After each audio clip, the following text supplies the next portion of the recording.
Assalamualaikum warahmatullahi wabarakatuh. Hello student, welcome to my YouTube channel Putri Ardifa.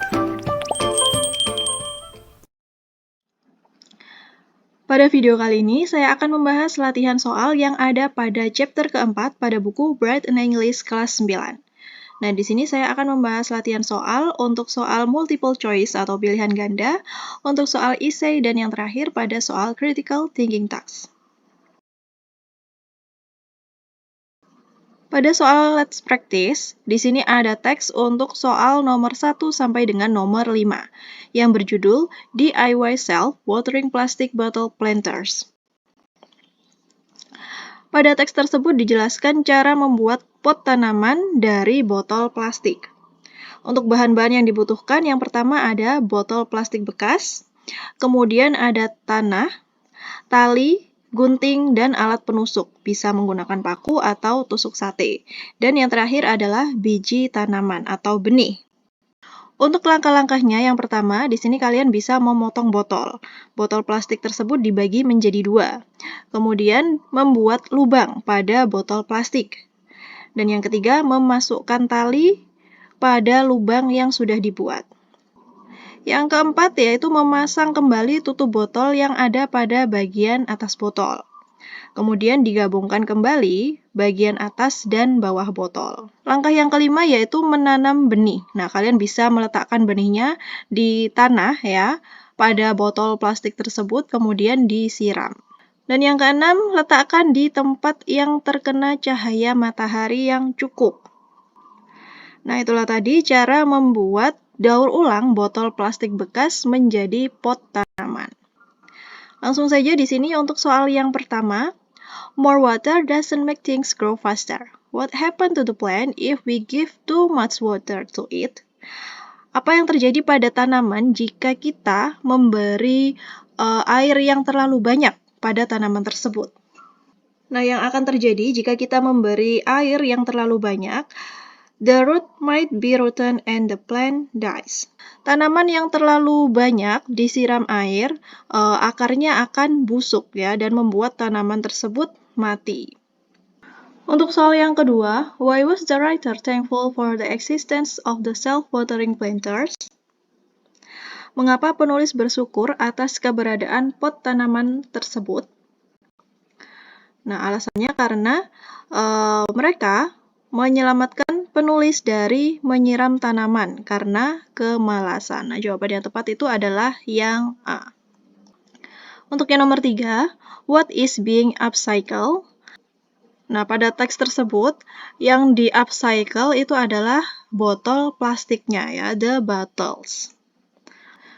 Berikutnya soal yang nomor 4, what is the function of the string? Apa fungsi dari tali? The function is to transfer water from the lower bottle to the soil or the medium. Jadi untuk menyalurkan air dari bawah ya, dari bawah botol ke tanah atau ke media tanam. Untuk yang nomor 5, what should we do when the soil dries out? Apa yang kita lakukan ketika tanahnya mulai mengering? Nah, jika tanah atau media tanamnya mulai mengering, yang dapat kita lakukan yaitu menyemprot atau menyiram air ke tanahnya ya. We should spray some water on it. Next, the following text is for question 6 to 10. Nah, pada teks berikut ini digunakan untuk menjawab pertanyaan soal nomor 6 sampai dengan nomor 10. Nah, kalian bisa membaca teks tersebut ya. Nah, di sini intinya cerita pada teks tersebut menceritakan bahwa si penulis ini mendaur ulang wajan yang ada di dapur ibunya. Dia mendaur ulang wajan menjadi sebuah hiasan dinding. Nah, kalian bisa membacanya agar lebih memahami. Di sini saya langsung akan membahas pada soal yang nomor 6. What is the suitable title for the text? Apa judul yang sesuai untuk teks tersebut? Nah, untuk yang nomor 6 ini judul yang sesuai adalah From Trash to Treasure. Nah, tadi di situ diceritakan bahwa ibunya itu mau membuang wajan ya, mau membuang wajan yang ada di dapur karena sudah jelek. Namun si penulis ini mempunyai ide untuk mendaur ulang wajan tersebut menjadi sebuah hiasan dinding. Jadi judul yang sesuai adalah yang B.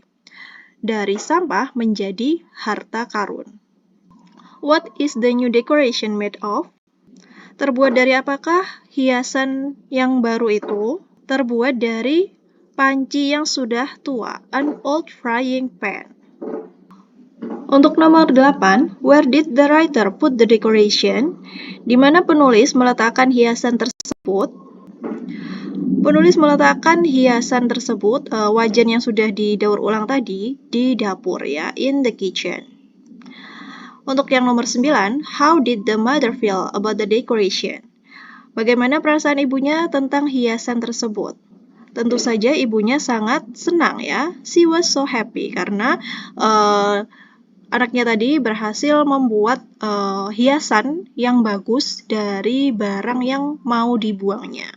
Untuk yang nomor 10, what is the stack of cupcakes like? Jawaban untuk nomor 10 yang tepat adalah yang B, yummy. Soal yang berikutnya ini adalah bentuk soal essay. Kalian bisa melengkapi kalimat berikut ini menggunakan kata kerja yang ada di dalam kurung ke dalam bentuk yang tepat ya.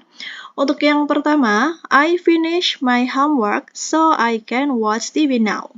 I have finished my homework so I can watch TV now. Aku telah menyelesaikan PR-ku sehingga aku sekarang dapat menonton TV. Untuk yang nomor 2, they not finished their dance yet. You must wait. They haven't finished their dance yet. Mereka belum menyelesaikan tarian mereka. Kamu harus menunggunya. Untuk yang nomor 3, Mother cut the vegetables and now she will start cooking. Mother has cut the vegetables and now she will start cooking. Ibu telah memotong sayuran dan sekarang dia akan mulai memasak. You not submit yet. I'm waiting for it. You haven't submitted yet. I'm waiting for it. Untuk yang nomor 5, have you watched Willy Wonka? It's super cool.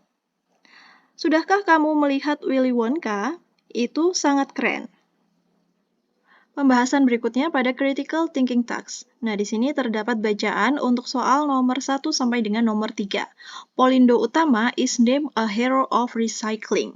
Polindo Utama dikenal sebagai pahlawan daur ulang. Pada teks tersebut diinformasikan perusahaan Polindo Utama itu aktif memerangi masalah sampah plastik. Perusahaan tersebut mendaur ulang sampah plastik dan telah mendapatkan pengakuan sebagai pahlawan daur ulang.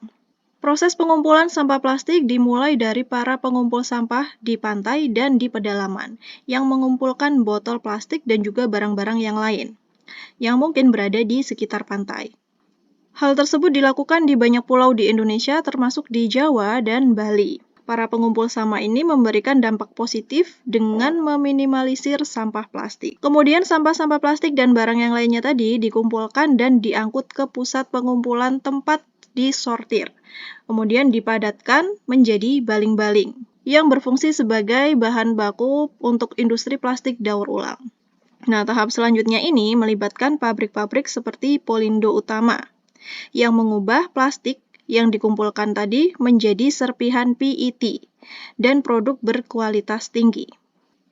Dengan lebih dari 1.500 karyawan dan 18 pusat pengumpulan yang berlokasi strategis di seluruh pulau utama di Indonesia, seperti di Jawa, Sumatera, dan Kalimantan. Polindo Utama secara aktif berkontribusi dalam pengurangan sampah plastik. Perusahaan ini bertujuan untuk terus memperluas jaringan pusat pengumpulan dan untuk lebih mencegah sampah plastik masuk ke laut, sehingga mendorong siklus produksi yang lebih berkelanjutan. Nah, itulah tadi teks tentang Polindo Utama yang merupakan pahlawan daur ulang. Pada teks yang berikutnya di sini juga ada bacaan ya tentang mengurangi sampah plastik dengan cara menggunakan botol ya, menggunakan botol minuman atau tumbler. Kalian bisa membaca untuk info tersebut. Di sini saya langsung akan membahas pada soal yang pertama. What is the aim of conducting World Ocean Day? Apa tujuan diadakannya Hari Laut Sedunia? Untuk jawaban yang pertama, ini adalah yang B ya. to raise awareness for the plastic waste problem in the ocean, yaitu untuk meningkatkan kewaspadaan terhadap dampak dari sampah plastik yang ada di pantai. Untuk soal yang kedua, the following are what Polindo Utama does, except hal berikut ini adalah yang dilakukan oleh Polindo Utama, kecuali untuk nomor 2 ini, pernyataan yang tidak dilakukan oleh Polindo Utama itu adalah yang D. Collecting funds from the government to help the company recycle the plastic waste. Yang artinya mengumpulkan dana dari pemerintah untuk membantu perusahaan mendaur ulang sampah plastik. Untuk yang nomor 3, untuk yang nomor 3 ini kalian bisa menjawab lebih dari satu jawaban ya. Kalian bisa memberi tanda centang pada jawaban yang kalian pilih. Pertanyaannya adalah, what happens if the rubbish collector do not do their job? Apa yang terjadi jika pengumpul sampah plastik tadi tidak melakukan tugasnya? Nah, hal yang mungkin terjadi ada 2 hal, yaitu pada pilihan yang A dan pilihan yang D. The sea animals will suffer due to the abundance of plastic waste. Hewan laut akan menderita karena sampah plastik yang banyak, ya. Untuk pilihan yang D, the plastic waste will pollute in the inland, yaitu sampah plastik akan mengotori lingkungan. Untuk soal yang nomor 4, di sini juga sama, kalian bisa memberikan jawaban lebih dari satu jawaban. Pertanyaannya adalah, what is the relation between the program mentioned in the infographic and the problem stated in the text? Nah, apa sih hubungannya dengan program yang disebutkan pada infografis dan juga masalah yang dinyatakan pada teks tersebut. Nah, di infografis tadi kan ada pengurangan sampah plastik dengan menggunakan tumbler ya atau botol minum. Sedangkan pada pernyataannya tadi untuk teks yang di atas tadi itu tentang mengurangi sampah plastik dengan cara didaur ulang pada pada perusahaan Polindo Utama. Untuk yang nomor 4 ini jawaban yang sesuai adalah yang A dan yang B. Both of them talk about the problem of plastic waste and both of them talk about a solution of the plastic waste problem. Jadi kedua teks tersebut sama-sama membicarakan masalah sampah plastik dan juga kedua teks tersebut membicarakan tentang solusi bagaimana mengatasi sampah plastik. Untuk yang nomor 5, why is Polindo Utama named a hero of recycling? Mengapa Polindo Utama dinamakan sebagai pahlawan daur ulang? Because Polindo Utama actively combating the problem of plastic waste by recycling plastic waste and transforming it into high quality product. Karena Polindo Utama tadi berkontribusi secara aktif untuk mengatasi masalah sampah plastik dengan cara mendaur ulangnya menjadi produk yang lebih berkualitas tinggi. Untuk yang nomor 6, how can the use of tumbler help reduce the plastic waste problem? Bagaimana bisa tumbler atau tempat minum tadi bisa mengurangi masalah tentang sampah plastik? Nah, tentu saja tumbler atau botol minum itu bisa mengurangi sampah plastik ya, karena botol minum atau tumbler tadi bisa kita gunakan berulang kali ya, tidak hanya satu kali. Bayangkan jika kalian membeli botol minum kemasan yang dari botol plastik itu kan hanya sekali pakai ya, dan akan menimbulkan sampah plastik yang lebih banyak.